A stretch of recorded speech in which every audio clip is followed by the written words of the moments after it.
Queridos hermanos, qué gusto saludarlos en este inicio de una nueva semana. Ya, como dijimos el día de ayer, es la semana 22 de tiempo ordinario. Y pues bueno, ya es el último día de agosto. Obviamente mañana empieza septiembre y como luego decimos, empezando los meses con bre, se ve cerca ya el fin de año. Septiembre, octubre, noviembre y cuando acordamos ya se acabó el año.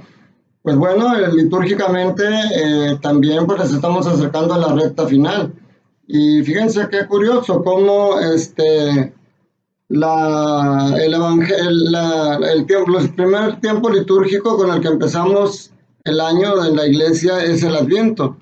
Y el evangelista que nos acompaña normalmente en el Adviento es Lucas, porque nos habla de toda la etapa inicial, desde la anunciación, el nacimiento, todas las primeras etapas de Jesús.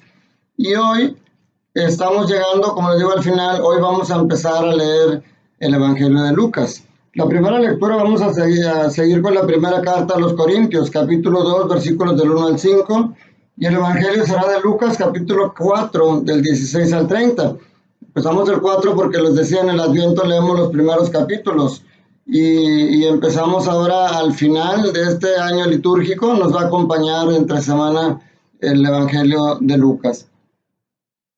Hoy podemos ver en la primera lectura de la primera carta a los Corintios cómo Jesús les ha estado hablando, como veíamos días pasados, a un grupo donde la mayoría eran esclavos y les hablaba de la igualdad ante los ojos de Dios. Pero hoy nos recalca también algo que ya ayer nos decía de alguna manera las lecturas, y ayer lo decía San Pablo en la carta a los romanos también, cuando decía, déjense transformar por los criterios de Dios, no por los del mundo. Hoy San Pablo nos habla de cómo empieza él su predicación. Me conmueve mucho que dice que iba tembloroso y lleno de miedo. Y fíjense, Pablo era una persona muy preparada. Él fue discípulo de Gamaliel. Él conocía las escrituras. A diferencia de los demás apóstoles que eran pescadores y que no tenían mucha instrucción, Pablo era una persona preparada, porque tenía un acervo de conocimiento sobre la ley muy importante. Y sin embargo, a la hora de la predicación, dice, no quise utilizar palabras sabias del mundo porque quise predicarles a un Cristo crucificado. Fíjense cómo Pablo realmente, lo hemos dicho días anteriores, no basta tener el conocimiento de Dios, no basta tener el conocimiento de Jesucristo, es necesario tener una experiencia. Y a pesar de que la experiencia que transformó la vida de Pablo fue el encuentro con Cristo resucitado, camino a Damasco, Jesús empieza a predicarles un Jesucristo crucificado. San Pablo empieza a predicarles un Jesucristo crucificado porque les habla del sacrificio tan grande que Él hizo por nosotros y cómo ha transformado la vida de Él. San Pablo decía, yo no confío en el éxito de la predicación en mis conocimientos, sino San Pablo es consciente que el éxito de su predicación fue el Espíritu y el poder de Dios.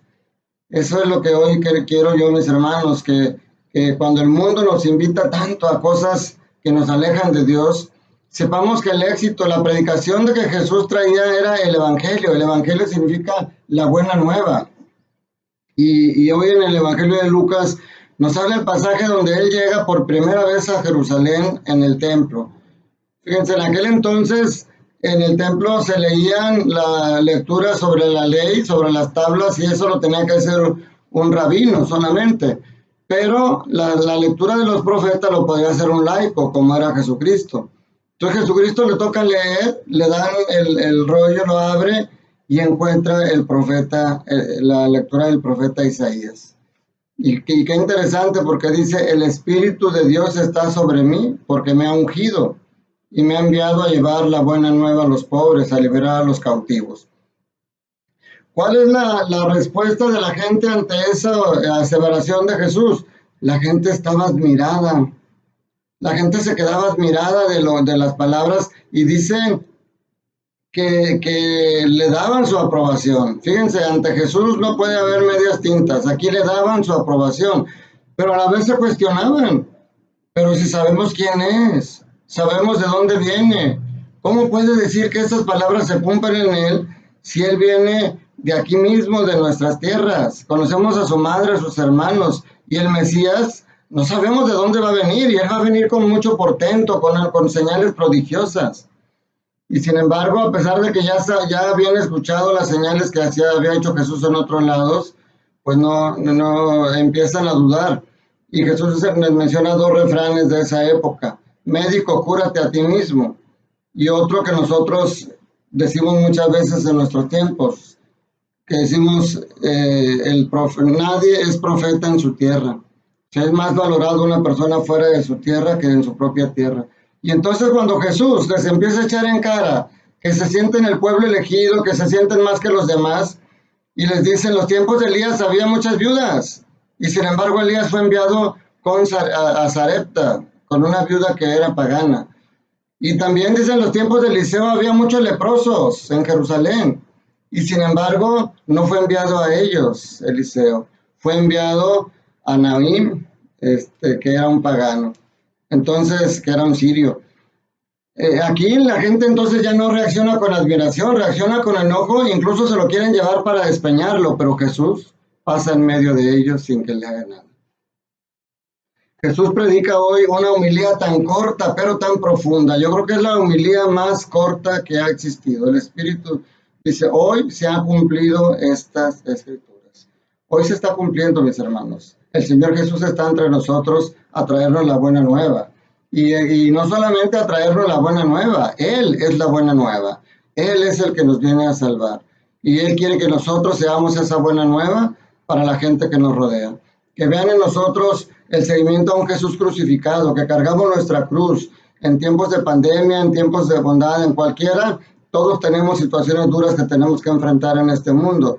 Que la gente nos vea como discípulos de Cristo, que cargamos la cruz con dignidad y con fuerza, porque sabemos que Él nos acompaña, pero que seguimos a un Jesucristo resucitado, un Jesucristo vencedor, y que en Él nosotros salimos vencedores.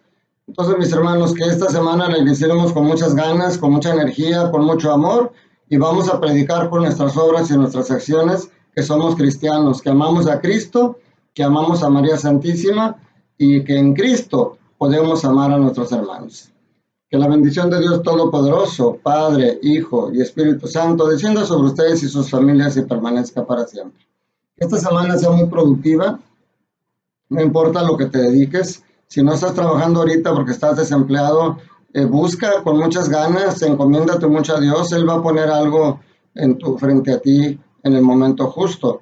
Recuerda, Dios te ama, Dios te quiere feliz, y la felicidad no la vas a encontrar en el exterior, la vas a encontrar en tu corazón, donde está el amor de Dios. Que tengas un día lleno del amor de Dios. Te mando un fuerte abrazo.